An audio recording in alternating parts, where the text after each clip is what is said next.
Guess I'm Doing Fine by Beck, but I was like, that's just kind of down. Well, there you just said it for everybody to know. Like that was Yeah. the song you were thinking about. It's a real conceptual opener to this week's RCAD. Welcome to the RCAD, the Ramblecast, where we talk about movies, sports, and anything else we want to talk about. I never introduce us, but here we go. This is episode 167. My name's Matt. Nick doesn't have a song, but if he did, it'd be a Beck song, and it was probably going to be the greatest. Yeah. I did just because I know that Matt's a big Beck fan, so I was like, I am. I'm a huge Beck fan. So Beck's great. That Colors album, like the thing with Beck is he's kind of like Bowie. It's like if you go in expecting an album, that's not the album you're gonna get. Right. Yeah. So, it's like he comes out with an album, you're like, ooh, goody, I'm gonna get. No, that's not the Beck you're gonna get. You're gonna get like, I wouldn't be surprised if he doesn't come out with some slow folk kind of thing, after doing Colors or what he did, Hyperspace was his last album. So the last one I bought was maybe, I've got it on my phone, but it's like a tan color. It's his face, but it's like 2016's record, I think. Oh yeah, the Morning Phase. Yeah, album. That's it. Yeah. That's the one. That's the last one I bought. Morning Phase is kind of like Sea Change. Yeah, that's why I got it, because I like Sea Change so much. I was like, Sea Change is probably one of my favorites. So also it came out at a time where I was really down, and that's like a really perfect broken up heartache album. So right. Chris, you're joining us tonight. No Jack tonight. I'm joining you tonight. Wait, yeah, is it really? I am joining you. You fucker. I was trying to introduce. I'm introducing. What a fucking guest. I'm introduced. Thanks for joining us tonight. We appreciate Chris joining. This is an episode of Owen and Brew's Barbecue. That's what I was about to say. Is it really technically the Ramblecast without Jack? It's just like 2 weeks of Owen and Brew's, pretty much. Yeah, it's pretty true. Yeah. When Jack's away, the boys will play. Mm-hmm. Speaking of Owen and Brews, I'm not sure. I know Matt must have seen it by now, but I'm not sure if you've seen it, Chris. Every May the 4th, Lego.com, we're going to go right into Lego talk, always has a special May the 4th release. It's only for that year, for that week in time. This gets really, but you have to buy so much money of Star Wars Legos. I sent you the fucking link. I don't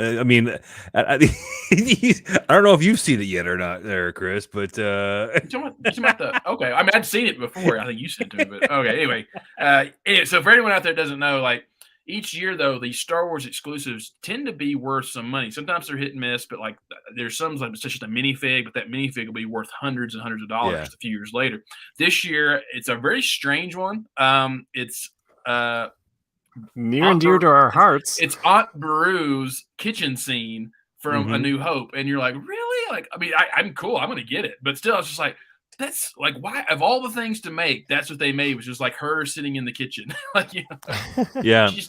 But you have to spend $160 to get it, right? And the only way that's going to happen is if you buy that stupid land speeder. I'm sorry. I'll buy the AT-AT, the big AT-AT. You're like poker player. You're like, I'm all in. I'm getting the AT-AT. You have an AT-AT. I'm confused. No, I have 3 of the regular size AT-ATs. I have 2 from 2014 or 15, and then I have whenever they came, and then I have the one that came out last year, one of those. But no, I'm talking about the big man pajama, the collector. Yeah, but where's it gonna fit?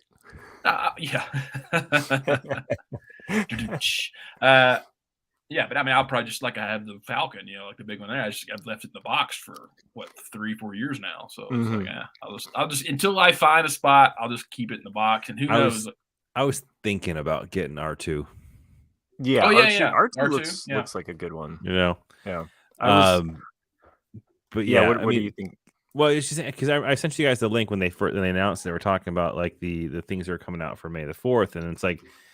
The new Ultimate Collector Series is Luke Skywalker's land speeder, and it's like, dude, really? I don't want it. Yeah, it's there's nothing intricate about it. I think we talked about this in our chat, so we'll just share it for all of our listeners. But we were all very disappointed, and I think especially after, Chris and I coming off the heels of these really cool vehicles that we built out of Legos. Right. There's no bells or whistles. The hood doesn't flap up like the old Hasbro Landspeeder did. It's a 1.5 feet long, though. It's huge. That's what she said.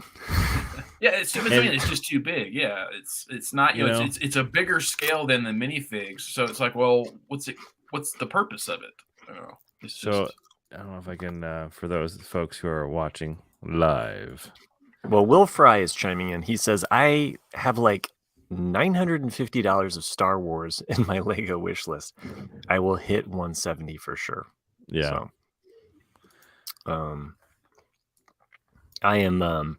I think the more recent ones that they came out with, I might end up getting one of those to hit that mark. If you don't make the mark and you don't get that exclusive thing, you can always just pay out the wazoo for it because somebody was going to post it on eBay for like 3 times this price. Do you have something to share? Yeah. Oh, okay. Here we go. I was just going to show the actual size of it. It's a big man.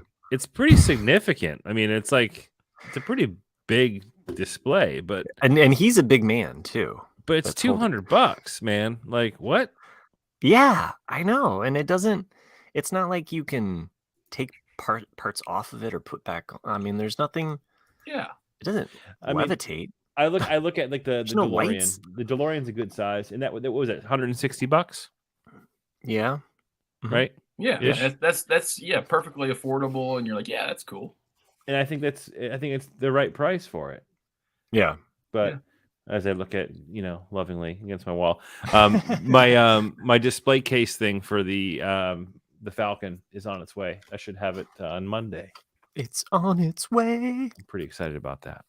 I definitely love the creative, how creative Lego people are. Though I saw today somewhere, probably on Instagram, someone made a transparent stand for the new DeLorean. With the wheels underturned, so it actually looks like it's flying. Sure. And it's like that looks really cool. So Wicked Brick, is that what it is? Wicked Brick. How about that? Yeah.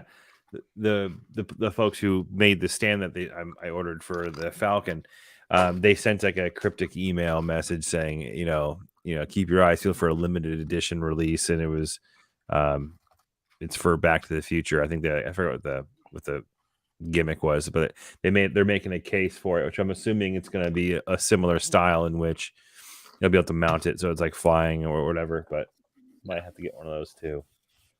Like I said, the one that I like the most, like I said, they put the rubber on the wheels. They just left them as just the wheel, and then they put it on train tracks. And it had like a desert scene. That's cool. I thought that was really cool. Mm-hmm. That's cool. I think if I might do it that way if I do it.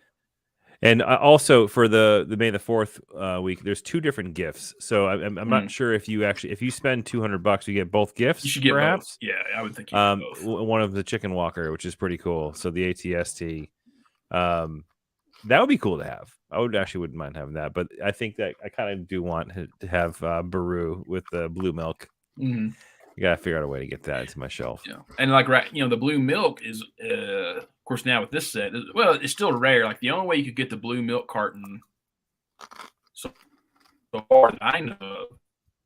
Shit, I froze. Oh, we lost Nick. Okay, oh, sorry. The internet's didn't want me to tell how you could get the blue milk carton. So as far as I know, the only way you can get the blue milk carton right now is if you get the deluxe version of the Star Wars Skywalker Saga game, because it comes with a Luke minifig with the blue mustache, and milk carton. Yep, I have it digitally.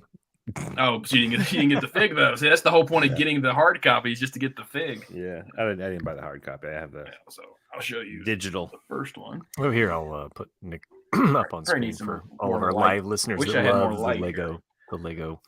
So that thing's awesome. One of 3 that I've gotten so far, which is this is the trash compactor scene, and you just push in on the sides. Yeah, I love that. That's cool. That's great.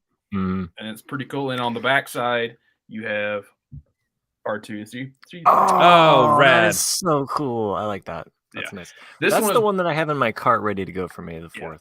Yeah. This one is by far the most fun to build of the 3, and it's easy too. It's not a difficult build. I liked that one. I saved that one for last. Or no, you did second. This one is pretty cool. This is the trench run, is The what trench run. Nick is showing us. And Nice. and do those move? Are they movable? The only thing that at all? moves is the turret. Oh, okay. Mm. Okay. I thought they were kind of like movable, like you could. No, yeah, but you could pick them up and move them, but but no. Yeah, the like I said, the trash compactor is the one that's the only one that's really cool, is in that it's interactive. And Okay. then the last one is the training of Luke on Dagobah. That looked like a fun. That looks like a pain in the ass to build. Yeah, well, the thing that's a pain in the ass is the base, because you have so many like clear, transparent bricks, and you have to have layers underneath it to make it have color, like that you can see stuff underneath, and so that one's a pain in the ass. And then inside you have like Yoda's bed, and then and his little lightsaber. Yeah, his that's kinda lightsaber, cool. yeah, and the kettle that that Luke eats and says, and clearly is bad tasting food. What the shit is this? Yeah, that's actually pretty cool. It's a cooler version of this hunk of shit that I had. Jeremy chimes in, joining us live. Awesome set. I am still looking for the best to try to get this year too. I'm not sure what you mean by that. I see. Oh yeah, cool. You get the Jane Goodall set. So similar how they make the trees. Yeah, I love that one. I love those trees, how they use that kind of seaweed almost upside down so it hangs down. Not fun to build though. Like these are a pain in the ass to put together up here. And the same thing with the bonsai setup. Yeah. Yeah, I love the way trees look when you're done with them, but yeah, they're a pain in the ass to build. All it takes is just a little bit too much pressure on one of them, and they all snap off. Yeah, it's just yeah. I built this very organic base for my bonsai. It's like a green hill, and I just used all of these random kind of shapes. And every time I move it, something falls off, and it's no big deal. Sherry. I don't care. Sherry sent me a link. I'm gonna pull it up real quick. Very, very cool lighting options that you can do. She is really trying to get us to light us. Dude, she is all about the lighting, and I mean it's cool. The website's called lighttailing.com. Wants us to spend more money. What the hell? I know, right? I know. We need more patrons so we can have my more problem money. is though, like I feel like there's different lighting kits for different setups. Like so they have some pretty cool light up setups for the DeLorean. And they got some for the throne room for Boba Fett's pretty cool as well. But my fear is I don't want to have to disassemble and rebuild. Yeah, you will. You do. Yeah, you do have to. You know what I mean? Because usually you run them between bricks and stuff like that. And there's usually an instruction set as you install the lights too. Right. My wife bought a couple light sets for our Christmas. She's kind of got some of the Christmas sets so that when it comes probably November 1st, she's going to be like, all right, let's set up our Christmas village. But I did see this one, and it actually made me want to buy. Chris is now showing us the light Thor's up set hammer. for the Thor's hammer. Yeah, so it's kind of cool how they incorporate is it, like what's the belt made of? Yeah, I'm assuming it's just like cotton, like some type of like cotton fabric with like the LEDs underneath it. Yeah. But I think that looks really fucking cool. You know what I mean? Like, yeah, I actually might buy Thor's hammer to do that. Because I actually didn't like. I don't like how Thor's hammer looks on its own. I think this makes it look really, really cool. Yeah. So who knows? And then of course you get the lighting set for the gauntlet, the Infinity Gauntlet. Right? Yeah, that's pretty cool. And those are actually. Very cool. I would be worried because they're so cheap to get those lighting sets. Like, because the couple I've bought in the past, the wires are so thin that if you fuck up, if you fuck up once, it just snaps, and then you're out, you're shut luck. Yeah. But you're right though about having to take it apart, because I know for like the modulars, a lot of the wiring they want you to put underneath and then go up into the building, and so you have to basically take off the base plate and then you put like a whole other section of bricks beneath the building with a bunch of space so you can run the wires underneath, and then you come up from the bottom. And it's a lot of money to buy the extra bricks, and then time just to take it apart and make sure it all works. But then once you're done, it's like it's kick ass, because there's so many I've seen that that looks badass. But yeah, sorry. Sorry, I was throwing up Jeremy's comment here. Yeah, but Falcon from a few years ago. He says, I have the Falcon from a few years ago, but I heard that Star Wars Lego sets are pretty hard to get for May the 4th. Yeah. So yeah, I suppose you have to wait until midnight. Yeah, I would probably do it. Yeah, on midnight on the. Because I think we all did that with the DeLorean. We were all kind of like worried that it was gonna go. Well, it sold out by the morning. Yeah, it did. Yeah, I think all of us had bought it. And that's what I wonder about, because like you get on Lego.com right now, like everything's either back ordered or sold out, and it's like, well, how are you expecting people to hit that threshold to get those sets if you don't have anything in stock? Right. What a gimmick! Well, they want you to buy other stuff. Yeah, but the Star Wars things you have to buy the Star Wars stuff. Yeah. You have to buy Star Wars stuff to get you the have to buy $160 worth of Star Wars Legos to get the Star Wars set. That's the way that's the way that May the 4th works. Yeah. May the fork be with you. You guys got any special plans since we're talking about May the 4th? You guys got, it's going to be Friday or Wednesday this year. So No, none whatsoever. I did find out that I'm actually off that day, so that's kind of cool. Nice. I am off that day as well. It's the first day I'll be done with teaching, and my kids are always excited about May the 4th. And I think last time I went to the Raleigh meetup, which was a couple of years ago, before the COVID, before the dark times, and I was there for May the 4th, and my kids really missed having me around. Like it's some special holiday that we have to celebrate, like Christmas. So yeah, other than maybe watching a show, and I assume there might be some, even if they're small things that might drop on Disney Plus on that day. So yeah. Speaking of Disney Plus, though, is Moon Knight good? That's what Chris is asking me with his avatar name. I don't know. I Did you watch the most recent one? I did. Yeah, I did. Okay. And it's I like you watching it. Yeah, I mean, it's I think the rumor is that it's going to be done, like one and done. I think it should be, because it's not great, dude. I mean, it's an interesting story, no doubt. Like it's an interesting story about mental illness, first of all. Yeah, no kidding. But to me, doesn't it feel almost like a Mummy ripoff, though? Like it's a complete Mummy ripoff, right? Yeah. But at the same time, are we going to get through this? And is this movie going to be like not real?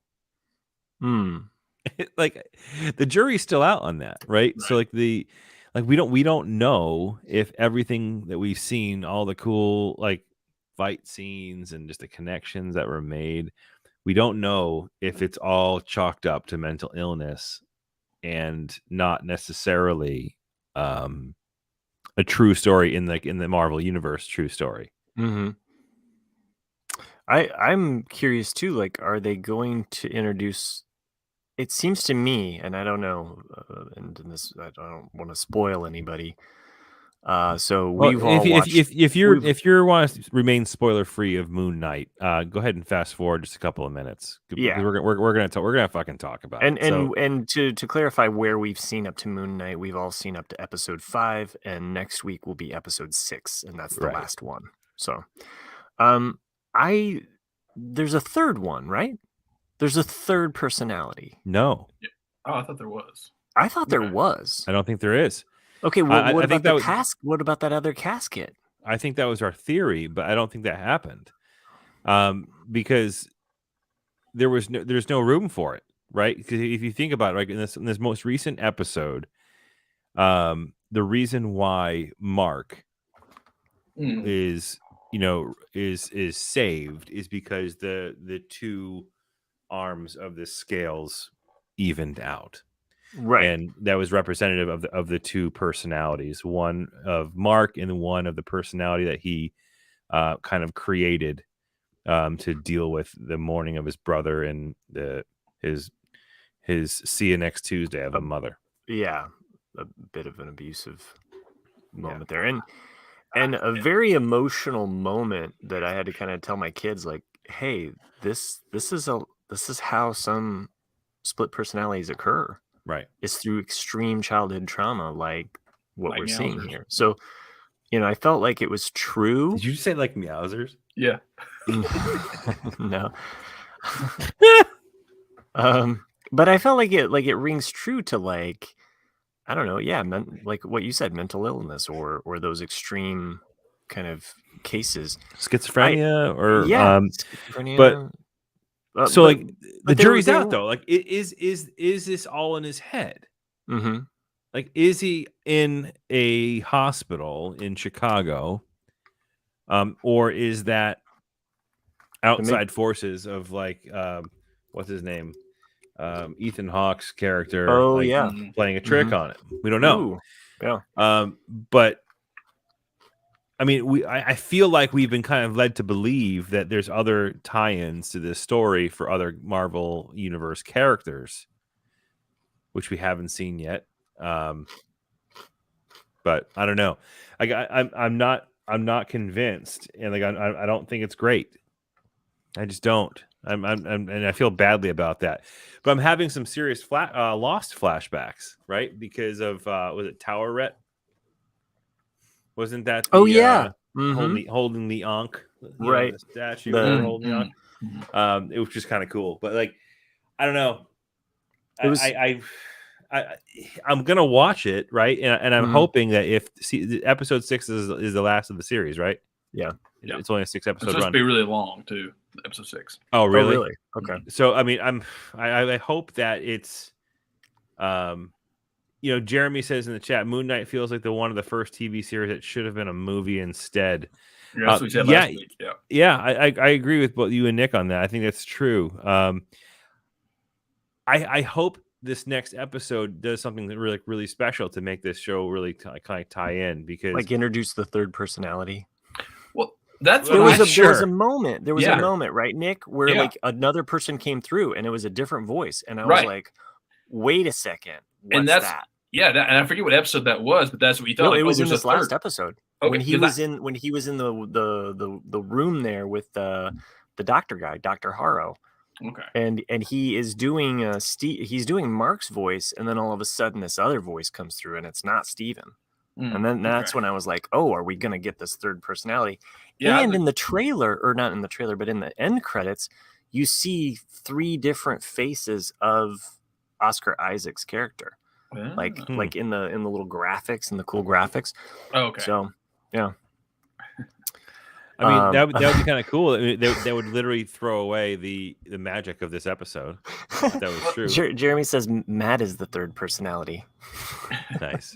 Like if that's true, and if it's true, I mean, I could be completely like perhaps then Dr. Harrow is kind of like pulling the wool over his eyes and created this entire last episode to fool him.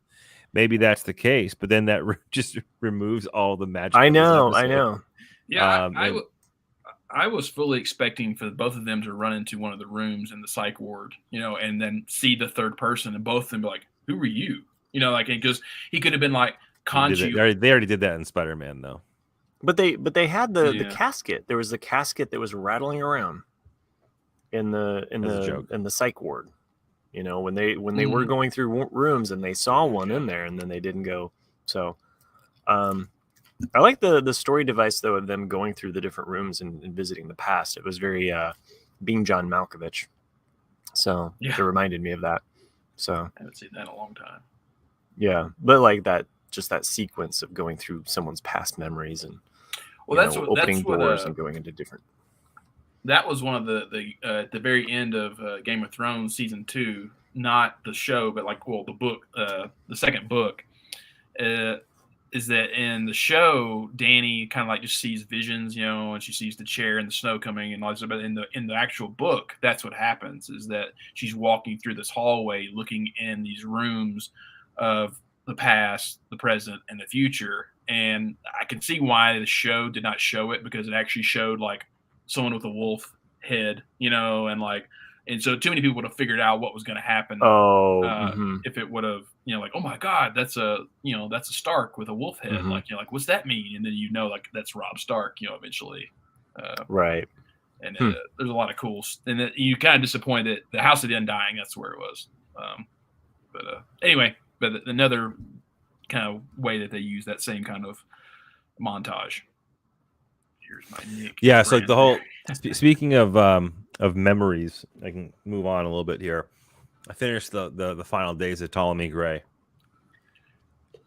That is a really great show, isn't it? And if you haven't seen it yet, take Nick's recommendation like I did and watch.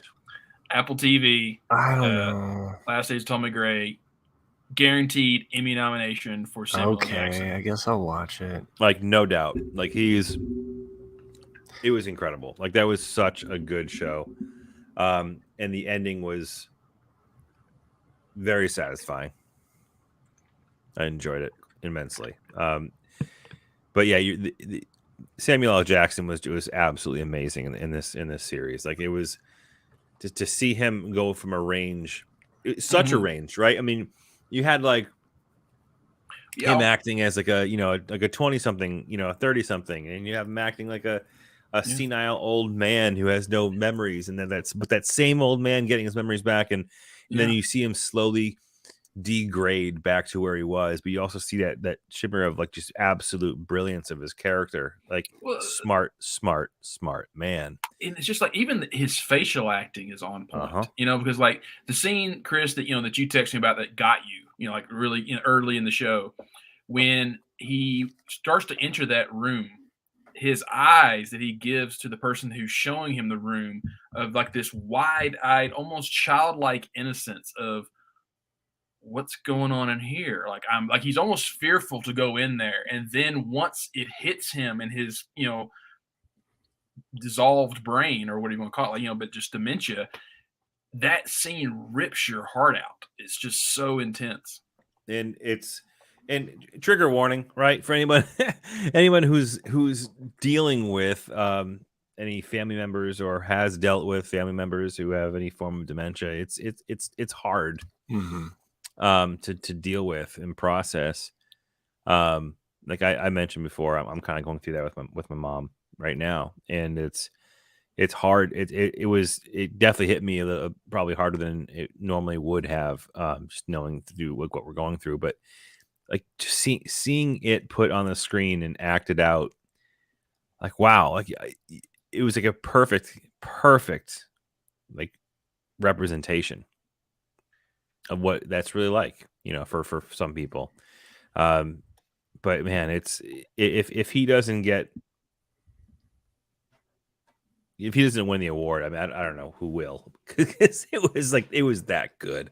I mean, the one thing that will pretty much guarantee he does get it is because that'll be Emmy for best limited series, So, and those are usually pretty, not many come out in a year's time. So it's like his odds to win are pretty good, I'd say. Shit, he's going to be up against like Ewan McGregor for Obi-Wan.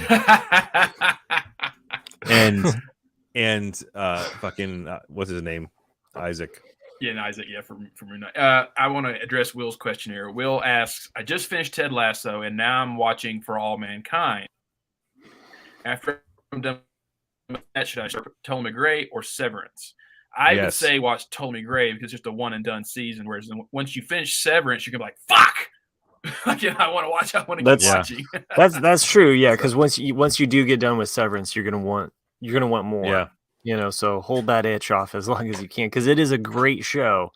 But boy, at the end you're gonna want all four of those. What you're talking about, Will, Ted Lasso, For All Mankind, Ptolemy Gray, and Severance. All of those like 9 or 10 out of 10s, like 9 to 10 out of 10s. They're all absolutely outstanding shows. Just outstanding shows. Yeah, and all on Apple. No, yeah, all on Apple. Yeah. Mm-hmm. Yeah.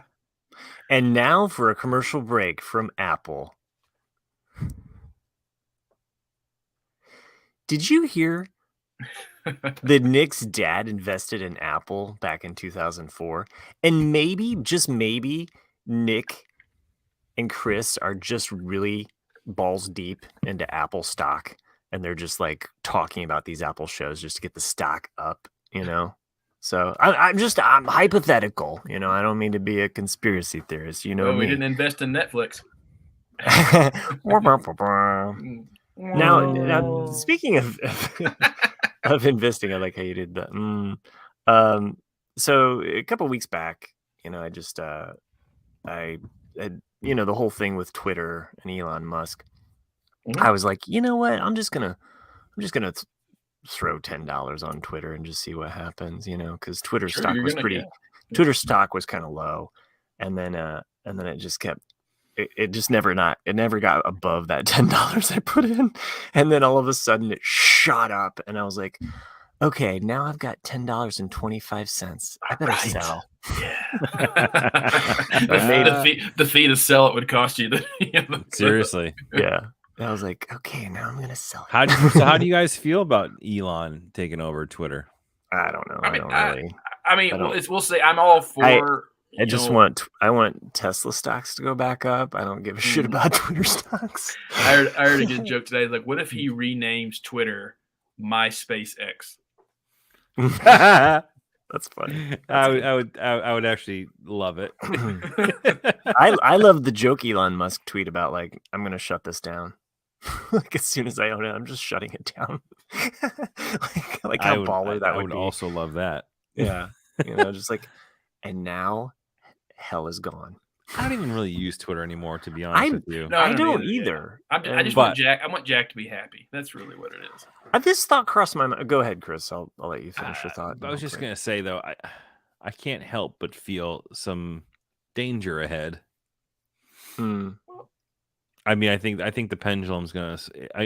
Right now, I would say that the pendulum has swung to the left a little bit when it comes to Twitter's like governance of its users, and I fear a far sweeping right pendulum, like further than it's ever been, just because of the temperature of the situation, and that scares me a bit. But they're not going to completely do away with like people that are threatening other people to die. Like those people, the Twitter users that go out there and they say, you should fucking die, right? Yeah. Like kill yourself, right? Like Jack with his like go kill yourself tweets, you know. I just hope I'm all for free speech. Devil's advocate. So I'm all for free speech. Don't get me wrong about that. I'm all for free speech, but I think there's also a line that should be drawn somewhere with free speech versus misinformation, and that's my. No, that's fair. I mean, we are in an information war right now. But what is mis or disinformation? Like, you know, that's the whole point of free speech. You either have to love your freedoms or you don't. And you can't just say like, oh, I agree with it, but no, you have to be all in or not, because you're an adult. We're all adults. And if someone gets on Twitter and says, I'm a flat earther, the earth is flat, it's always been flat, you can't just say, oh, I label it misinformation and now you're blocked. You're like, no, you're an adult. You should be able to go like, hey, I don't agree with that. And then just move the fuck on, because that's what it is. And yes, there can be more extremes and dangerous ways of saying stuff stop like that. The steal and stuff like that like they knew that it was, you know. But there's how many things though were labeled mis or disinformation when COVID started and have been totally proved right, you know, and like what? Like I'm curious as to what is proved right from misinformation on Twitter about like the health things, because with COVID, I mean, a lot of things we were figuring out on the fly. You know, we were. So some things would have been changed. Yeah, and things naturally change though. But there's nothing wrong with like just posing an opinion or posing a question. You know, if you say like, hey, maybe the virus did actually occur from a lab in China because it came from the city where there's a fucking experimental lab. But no, you can't say that. You know, you're blocked if you say that. And then, yeah, they still haven't proved it, but pretty much everyone knows it did. You know, and it's just things like that. I think they proved that it was not leaked from a lab, though. That was the conclusive thing, that it was not from a lab, that they said it was wet market. Okay, but I mean, if you want to, but the same, but like I've never seen, you know, how many things have never been, you know, proven or shown. Like, you know, we were never shown, you know, evidence of, you know, what's in the vaccine or or its side effects or anything else. They were just like, oh, just take it and shut up. And so I didn't hate on people who didn't want to take it. I always encourage people to take it. I mean, I saw like clear like breakdowns as far as like how the vaccine works. No, I knew how it worked. I So- knew how it worked, but I'm just saying, but like there was just a lot of suppressed, in my opinion, suppressed information. To me, it's like, if you want people to really take something that's going to be beneficial, then you need to just say like, hey, this is what it is. This is what it does. This is, But to me, it was all even shady. giving the facts, and I'll just play devil's advocate here. Even Mhm. giving the facts to people don't take those. True. So Yeah. so separating out what is truth and what is not true, when people are spreading stuff and they're saying, hey, this is true, this is what happened, give me money because we're gonna fight this thing. Mhm. Like I'm with you. Hey, like that guy that took all of that money to get Trump's wall built, right? This was a couple of years ago, right? Mhm. And it was a complete sham. It was a complete fraud, and he was just taking people's monies left and right just to, Right. I mean, stuff like that. Yeah, it's like the Wild West, and people like that shouldn't be allowed to just grift, right? I mean, go out on the corner, right? Like stand by the interstate. Don't grift on Twitter. I don't know. It's just, I mean, there has to be some parameters, or there's I mean, no parameters. But and before I ever forget this thought, Mhm. I'm wondering, where's social media 10 years from now? I'm not saying it's rock and roll and it's going to die, right? But it could be it's MTV. like Yeah, you don't know. I do kind of wonder about the longevity of social media as people are kind of like, yeah, That was so 10 years ago. kind of. Yeah. I mean, like there's kids that are just like, they're not on Facebook. well, They're think never about going to be on Facebook because So the Facebook is like their parents. That's like do so you guys old. watch The Daily Show at all? No. Trevor Noah.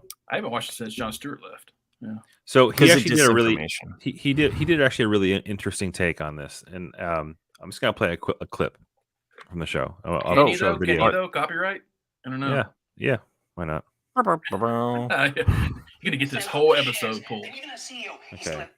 Answer to the board, and the board still has to answer Hold to on. shareholders. And Twitter. Oh. So here's the thing: look, whether you are for Elon Musk or against him, you've got to admit it is pretty crazy that one man is now in control of all of that. Because before this, Jack Dorsey didn't own Twitter. A lot of people think he did. No, he had 2% of the shares. And even as CEO, he still had to answer to the board. And the board still had to answer to the shareholders. And Twitter itself still had to answer to the SEC. But now as a private company, it's just Elon Musk. Yeah, everything that happens on Twitter from now on is up to him. And also whatever strain his weed guy gives him that day. I'm just saying, if he gets the wrong sativa, there could be a race war, people. Prepare yourselves. Like, this is the thing. Whether it's a billionaire you like or a billionaire you hate, as a society, I think we should spend more time interrogating how easy it is for billionaires to shape our world in their favor. Just think about it. Yeah, You like that's it a now, fair you don't point. like it now. But should they be able to do it? I don't know. I mean, I agree that like it is a dangerous that billionaires own a lot, but it's been that way for years. Like no one objected when Bezos bought the Washington Post, or how many other billionaires point. own everything else. It's like, and they can do what they want, and they can and I agree that Elon could he could be completely hypocritical. And instead of saying like, I want this to be a public square where everyone can just yell as much as they want. That's what Twitter is. But he could just say, you know what? Fuck it, I don't like you. I'm going to ban everyone from Boston, or whatever. Like, yeah, because it's his company. He answers to nobody because it's private. They don't have to report to the SEC. Yeah, it's crazy. It's stocks have not fared well ever since the Twitter back, purchase. Matt. What's up? Put us back where we can see each other. Yeah, I'm like exposed here. No, I like it on Chris. Oh. He paid for this podcast. He deserves to have his. I was thinking about the patrons though. I just feel like you're on fire behind you, Matt, but you're me? not. It's like green. I know it's green, but I feel like you're on fire. Like it's like flames on the side of my face. I can talk about my backdrop here in a second, but I just wanted to say, like, I did just want to say about our patrons, and I've thought this for a while now, is that I just want to say thank you to the patrons for giving me psychological and emotional support through the pandemic, because I swear to God, like us four getting together every week and just talking is like, it's a therapy session sometimes. Oh, Not yeah, always, absolutely. not always, but sometimes it is for us, and it's definitely been one of those things that has been an unsung hero in my life. And so I was Hell yeah. thinking about that, and so thank you, patrons, for making this possible and keeping us you know, podcasting, really. So Are you Mott the Hoople? I just now noticed your name. Nice, dude. Oh, Mott the Hoople. Mott. Okay. So my background is a painting that was stolen from me. Oh, okay. It's about 2004 it was stolen. It's a very large painting. Oh.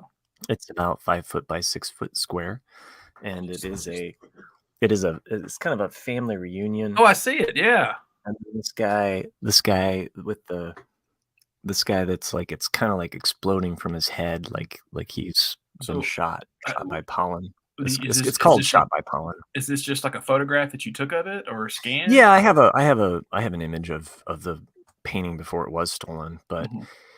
it was Just hanging. It was just hanging thinking, outside like, my.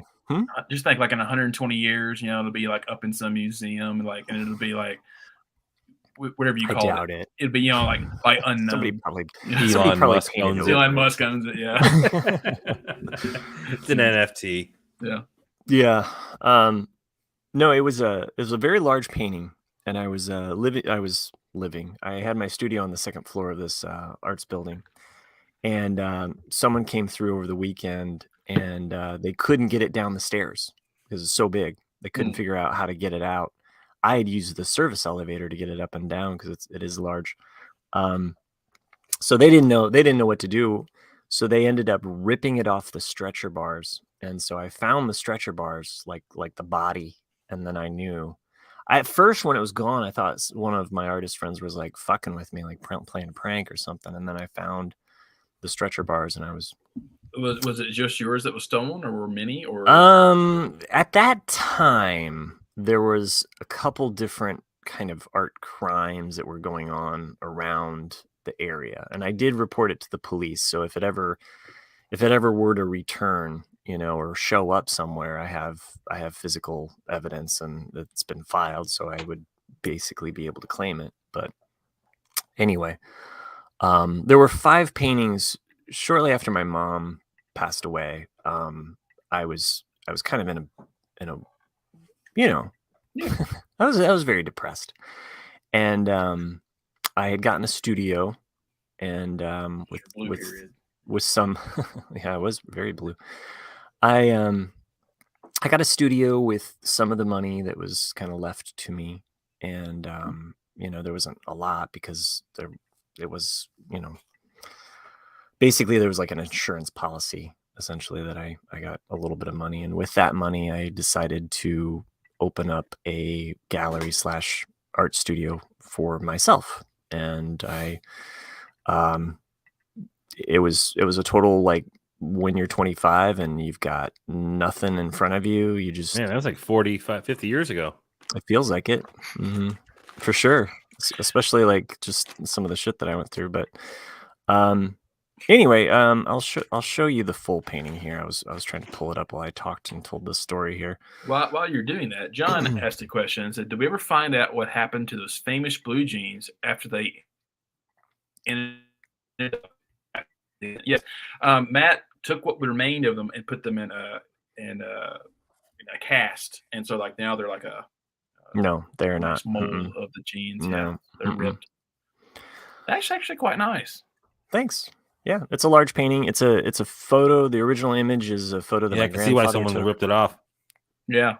And So was this Yeah. was all painting? You didn't use like a photograph of this moment to kind of like? No, I do have a source imagery, and the source Yeah, imagery that's what was I from my grandfather. He had taken Okay. this at a family reunion Mhm. back in the 60s, and so this is kind of you can kind of see a little bit of like this guy's like wearing those kind of old school socks. Oh, with yeah. the blue. So that was one of the paintings. I did a series of 5 large paintings during that period of time. Very Warhol of you. And they're all the same size. How big were they? 5 foot tall by 6 foot long. They're actually my height by the size of somebody else. And now, are any of these? Are you in any of these images? Or are they? I am in this one actually. This is of an orange juice aisle at a Walmart, and this is me kind of below it, and this is a couch. And I sold this one. This is in California somewhere. So I shipped it off. So I've sold most of these.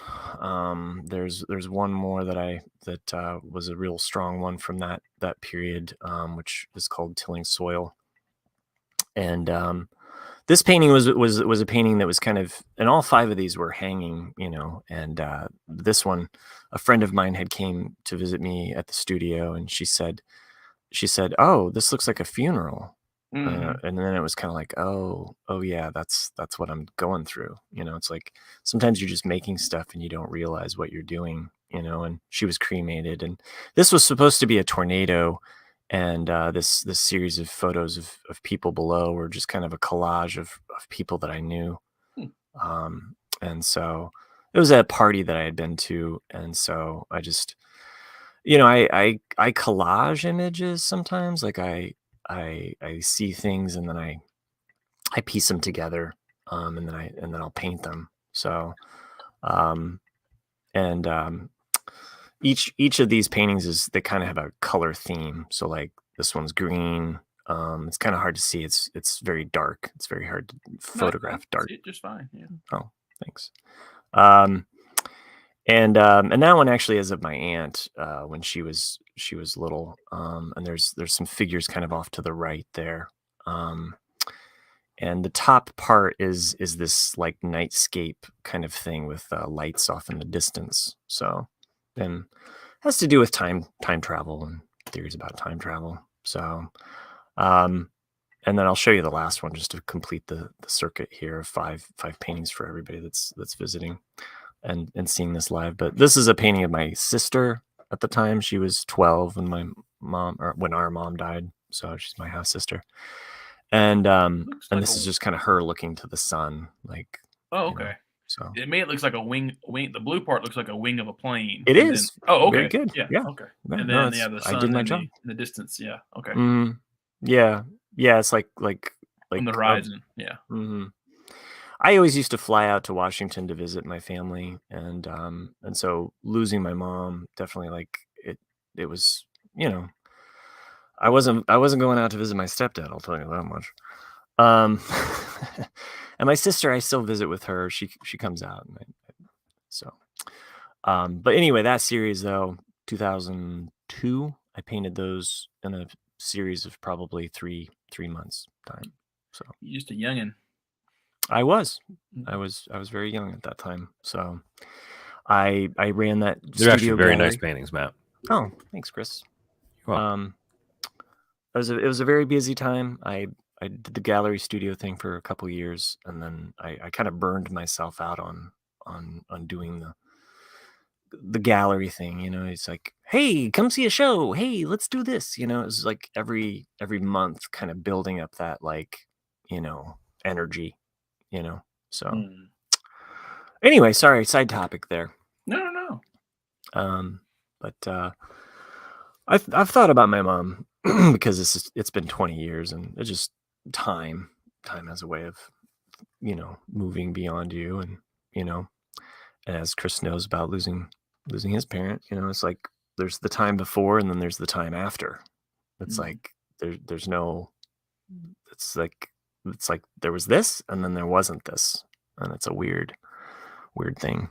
So I hope your parents live forever, Nick. Yeah, dad will be 70 in May, and mom will be 69 in December. Yeah. All right. Yeah, the girl. There we go. Bringing it back to After Dark. So your mom's gonna be 69. Let's bring it back into this shittiness. All right. As I'm talking about my Nick mom, is who's just passed. so fucking mad right now. No, not at all. There's not an image in my head right now. Of him fucking holding a knife to our heads. Oh my gosh. I just had to lighten it up there, but That's good.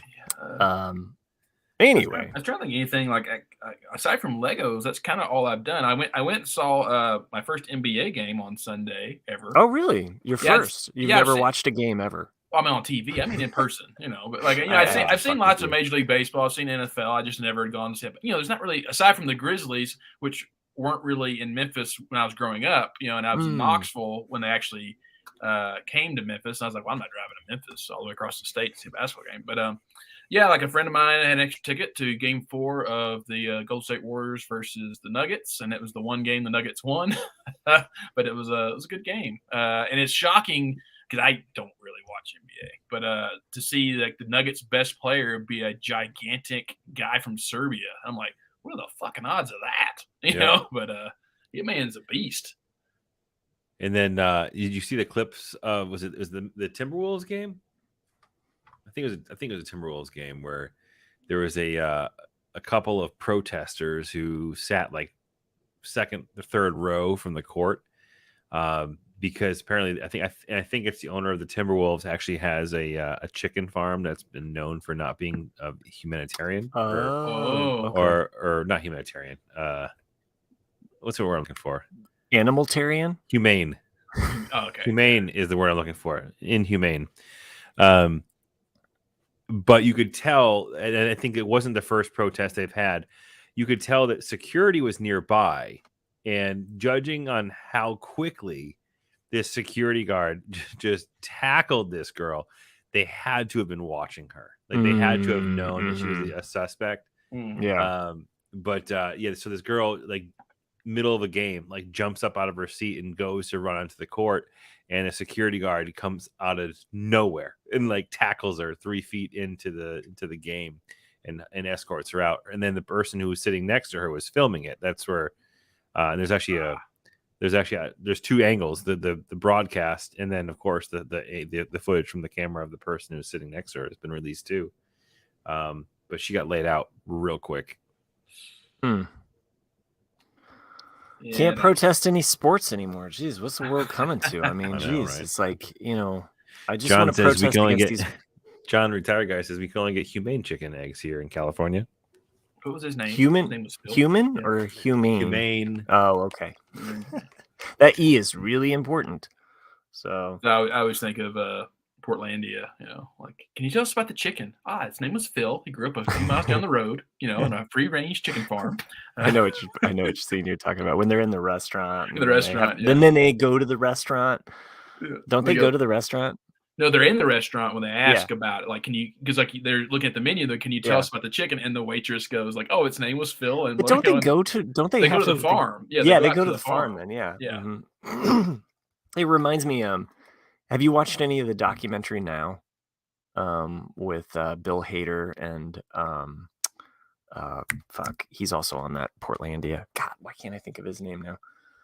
Fred Armisen. Oh yeah, Fred Armisen and Bill Hader. I think it's on Netflix. There's 2 seasons of documentary now. If you haven't seen it, really worth watching that show. Each episode is basically its own spoof on a documentary show program of any kind of type. And some of them are actually kind of heartfelt. You're like, why am I caring about this? This isn't real, but in a very Fred Armisen and Bill Hader way, they kind of pull you into their world. And they have a lot of guest stars, cameos, and what have you. If you haven't checked out documentary now, it's worth a watch. So, I mean, it's not on Apple like these guys. Speaking of Bill Hader, did you watch Barry season 3 episode 1 yet? Yes, I did. Yep. I'm excited. It was. So, do we want to do spoilers about that or no? No, don't talk. I don't think spoilers. Chris watched it, so we won't do spoilers on Barry. I did like the opening because I was gonna do the same thing if I had been in his situation with the guy, and he's like, cut his eyelids off because I want him to suffer, and then and he's just gonna be like, I changed my mind. It's like, yeah, exactly. That's what you got. What you deserved. Yeah, it's I liked it. I actually binged Barry seasons 1 and 2 kind of in prep for season 3. Just I don't know.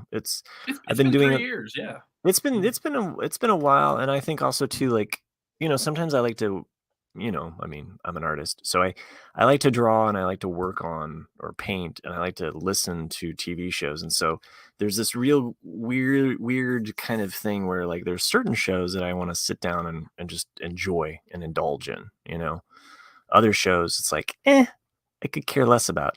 So I started watching The Flight Attendant. Moon Knight. Moon Knight would be a good one. I didn't make it past the first episode of Flight Attendant. I don't blame you. And Yeah. it was the perfect show to put on in the background as I did my work. No offense to anybody that liked Flight Attendant.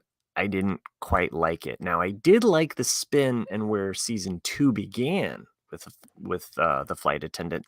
So I'm actually kind of curious as to like the next season, but there was just certain things about the characters that I just never quite connected with the first season, and maybe it's because I just listened to it. But yeah.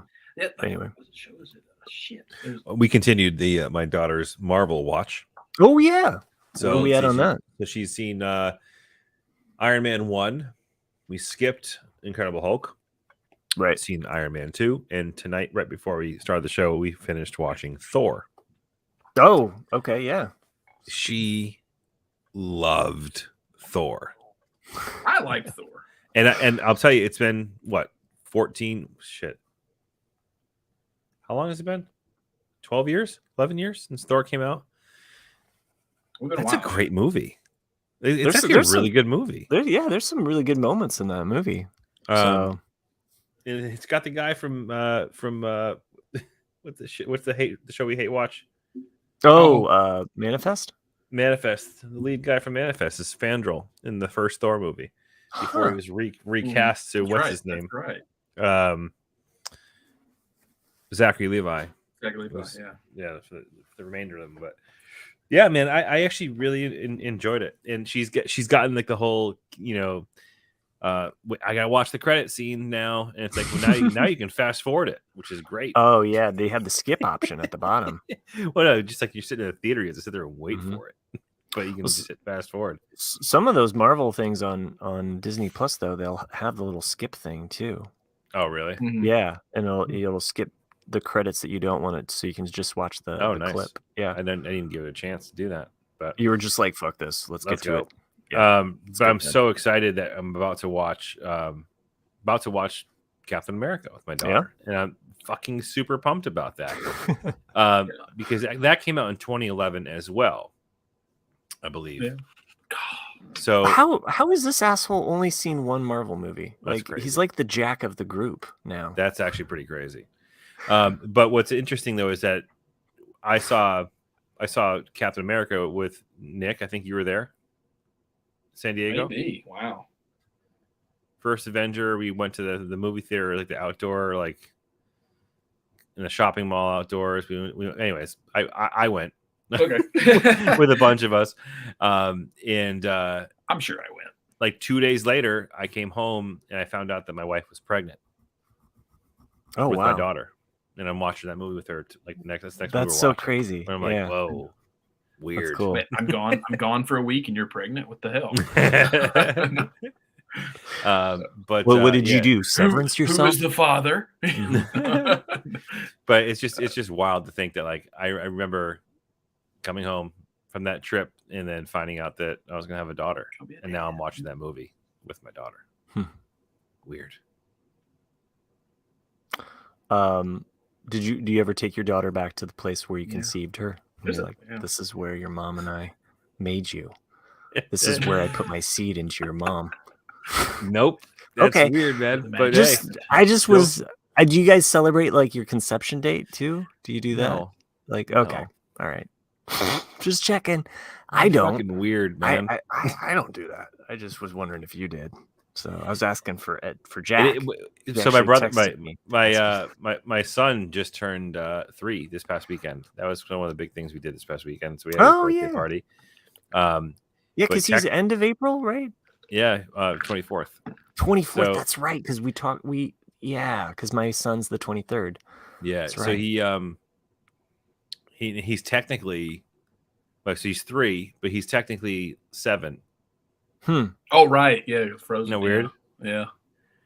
I was trying to explain it to my daughter, and she's like, "What?" I'm like, never mind. Well, we'll tell you that story again when you get a little bit older. That's the same as like my oldest friend.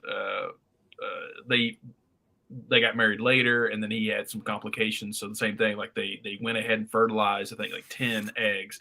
Only one of them was a boy. The rest of them were all girls. And and so they did the boy first because it was the only one, so be safe. Like, okay, we'll do the one, and then they kept the rest. And then like 3 years later, like, okay, we'll get one of the girls out, and it's like, but they're all from the same batch. So like Chris says, like, they're all basically the same age, but it's just, it's crazy. Yeah. He's like secretly like into like stuff that's 3 years before his time. The crazy part about it too is we had, I think we had 18 embryos. Wow. 18. Because of Peyton Manning. You could have had 18 kids, Chris. You actually, yeah. You Could have been that guy. You could have been that guy. Like, everyone 18 points at you down the and street, counting. like, could have been a whole podcast. Just so weird. Chris we had decided to have 18 all kids, 18 at once. So And we're doing a TV show. Honey, this is a great idea. Okay, I know it sounds like I'm going to keep my job at Apple. You're going to stay home, raise all 18, and we're going to have a reality TV show filming you. Okay. But I'm still going to keep my job at Apple. 18 just out of Boston. Yeah, just outside of Boston. They'll all be in the employee. They'll all be the employees. It's just. I think you have to make it Brady's number. I think you just got to take it down to 12. So, fuck him. Too soon. We were watching Modern Family. My family's been on a Modern Family rewatch, or not rewatch. We're watching it with our kids. Just kind of awkward at times because they do. You're like, I haven't really had this talk with my son about masturbation. Keep making these fucking masturbation jokes. You're really forcing my hand. Did you actually get that talk from your dad? Because I know I didn't. No, but nope. I never. I feel like I need to like prep him for. He's probably already figured it out. Maybe. He probably. Dad, what do you mean I can't walk around with an erection? I don't know. I mean, like, okay, Chris, are you planning on having that talk with your son? My son's 3, dude. He's fucking 3. He doesn't even know how to make a boner yet. Dude, he's 7. He's like halfway there, man. John, the retired guy, writes a comment. I'm going to take a different take on it, though. Because I would like to see that headline of like, father and his 18-year-old children beat up all patrons at the Patriots game. Fucking hate you guys. Tirade. Well, we did hit our mark here. I know, Chris, you wanted to keep it a shorter show. Nick was like, "Can we have a long 2-hour show? We need to keep the momentum going, guys." And I was like, "Oh yeah, but Chris has got that early morning thing, Apple." Dude, every time you fucking throw me under the bus. Every fucking time you throw me under the bus. We're just happy you showed up, Chris. Really. I know. I thought this Owen and Bruce was just going to be a bust, like what were we going to talk about for an hour, like bunch of the new Padme movie, or book. Have you guys seen that picture of her? Like, I haven't seen it until recently of like, wait, what? Of Natalie Portman, because she had to put on some muscle for this new Thor role. And there's a picture of her like probably grocery shopping or somewhere, and it's probably just the way she has her arms on the cart, but it looks like she's just like, "Come at me, bro!" Oh, it's like she could be She-Hulk, and you're like, "Gosh, she really did like buff up for the role." Because she's always been so petite, so to see someone who's 5'2", probably 90 pounds or 100 pounds to just have fucking gun show, Yeah, that would be. I mean, my only fear is like, don't Linda Carter my Padme Amidala. You know what I'm saying? Like, I can't have that happen to, So I don't know. I mean, she's just always been a crush. Oh, of course. Yeah. I mean, Yeah, I mean, she's gorgeous. I mean, Yeah. the first movie I ever saw her in was Beautiful Girls because she's a few months younger than me, and so we were both like 15 or 16 at the time. And I remember going, Mhm. God, who is that? And then the next one was Where the Heart Is, in 99. And then, of course, then Phantom Menace came out and you're like, oh, wow. And then, of course, I went back later on and watched The Professional. I was like, man, that's such a great movie. Oh, that was another thing. I speaking of shows that you kind of like want to be good, but you can kind of ignore. Slow Horses, which is on, I think it's on Apple or HBO. HBO maybe, or is it Apple? It's Apple, yeah. Slow Horses. Slow Horses. Did I break up? No. Sorry, I was just yeah. trying to. Slow Horses.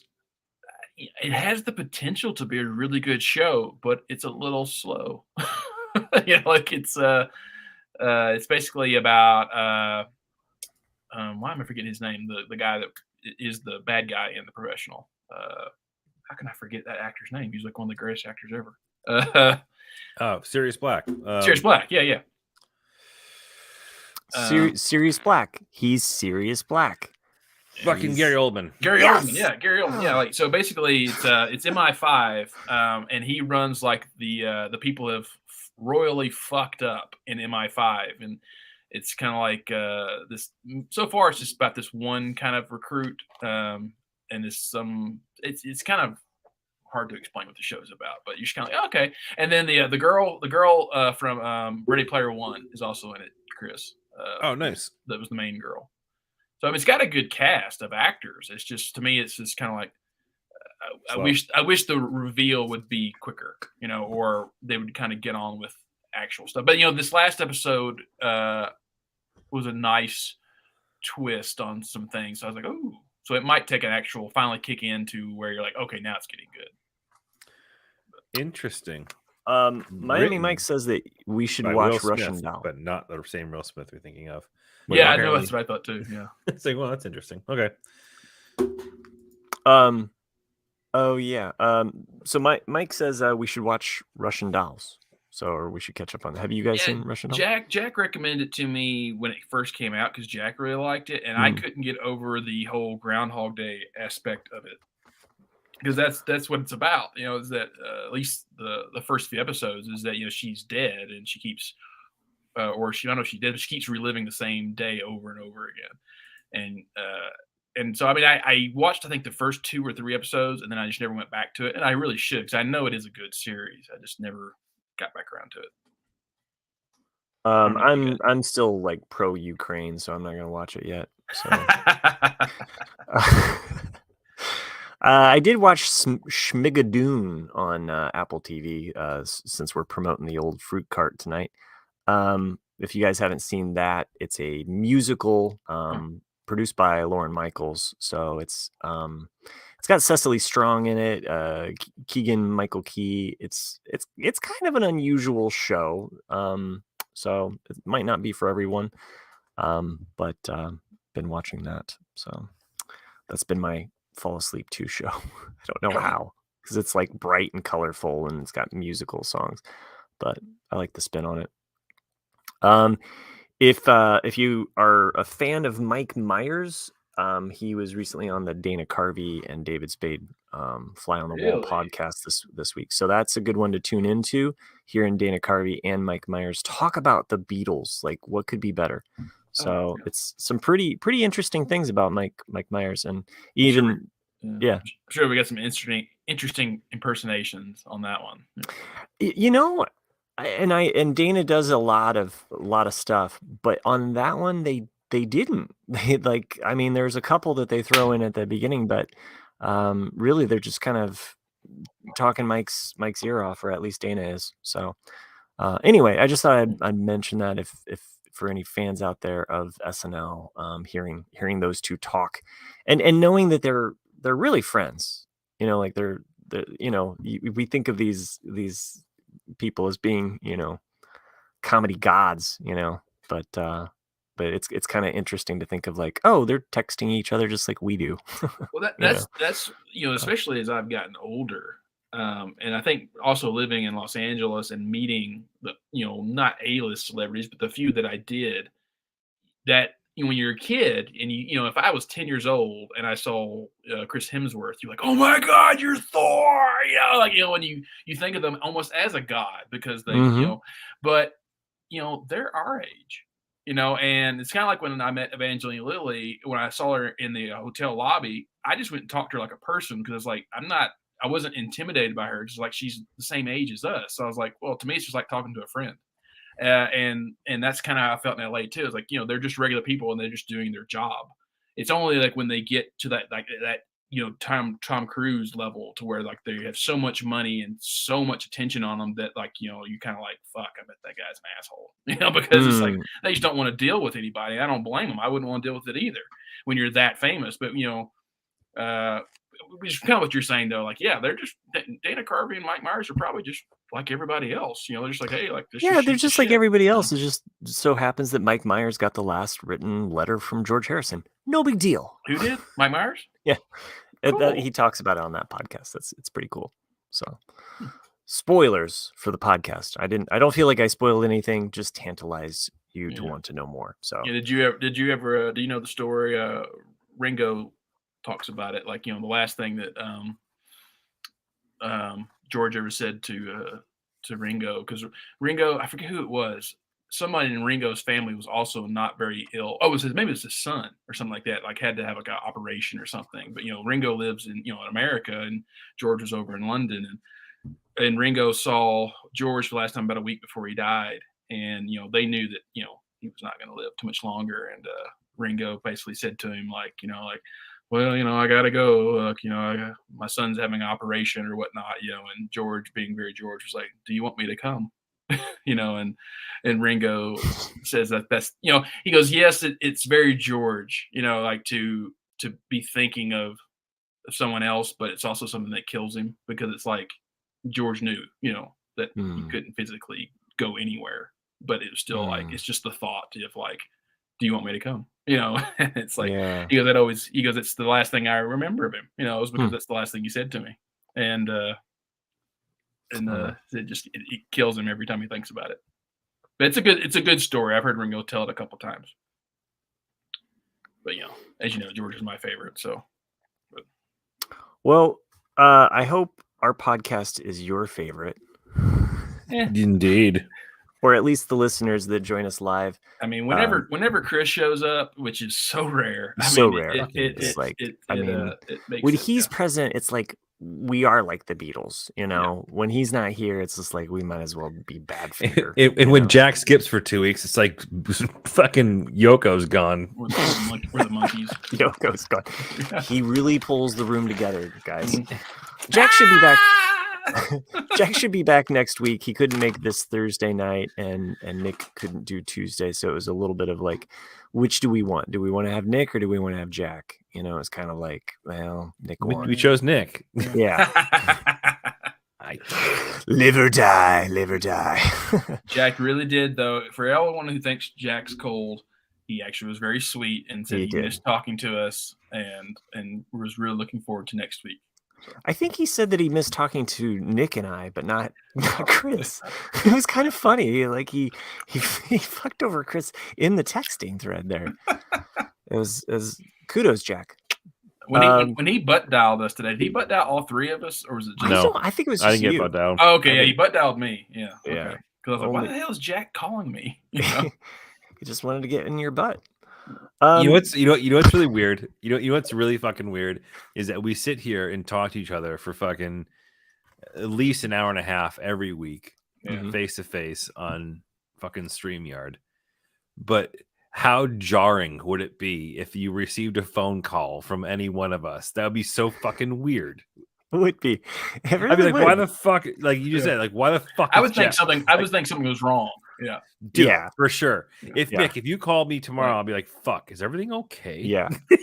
For sure. I would accept a text from you guys before a call. If I get a call from one of you, I'm like, oh fuck, what's going on? Exactly. So Matt finally got busted with the dolphins, and he's bailing money. Look, I can only smuggle so much pot in those bellies, like I carve out the insides, I make paper out of it, I put it full of pot, and then I send them back to where they came from. Anyway, if you enjoy what we do, and why wouldn't you, go over to YouTube and subscribe to Ramblecast After Dark. We would really appreciate that. Rate and review us on iTunes, or send us an email like Randy used to, but boy, he's just, after that, he's just, no jokes from Randy. We really miss you, bud. Send them to rcadcast@gmail.com. There's some patrons that make this show possible, and I hope that what I talked about them earlier makes up for how lame these names are. Chris, are you ready? One job. Oh, sorry. I am ready. Totally non sequitur. There was a theme, and then it completely derailed. So we'll just go with that. Tax-free tack. Yeah, it's tax day recently. So, tax day, right? National Theft Day. Live, tack, or die. Expert. Do you just write people's names? You didn't do any art. You just write any word that has the third or first letter. Expert. What's an expert at? I was going to put sexpert card, but I thought that would sound weird. It would have been better. Yeah. Oh, sexpert would have been? Yeah. At least you would have got a chuckle out of it. At least we'd have some mild attempt at humor. All right. I know. I'm not trying humor tonight. Here we go. There we go. Sexpert. There you go. Better. See? It's fucking elevated. Boy, if it's elevated. I like that use of the word. Mm-hmm. Oh, look at that. Elevator Ed. That's a good one. It's got a drawing on it too. Yeah. Of an elevator. He actually fucking gave a shit about that one. I did. I chose this one. Mayday Maggie. Because I will see Maggie in May. I will see her in May. During the day. Yeah. During the day. On a day in May. I will see Maggie. Not bad. This one's small for some reason. Yep. Never again in New Jersey, Joanne. I was trying to come up with something with J's. And there's not a lot of J words left that I haven't used already. And I mean, the elevator one's pretty good. Thank you for all of the public therapy sessions, patrons. Thanks for making this show possible. Thanks for everybody that joined us live, even John, the retreaded UPS guy. Thank you all for joining us live. And doing what you do. You make this show possible. Oh, there's my timer. Cookies are done. Are they grandma's? They are grandma's. Would you like one? They're 1 in a million. All right.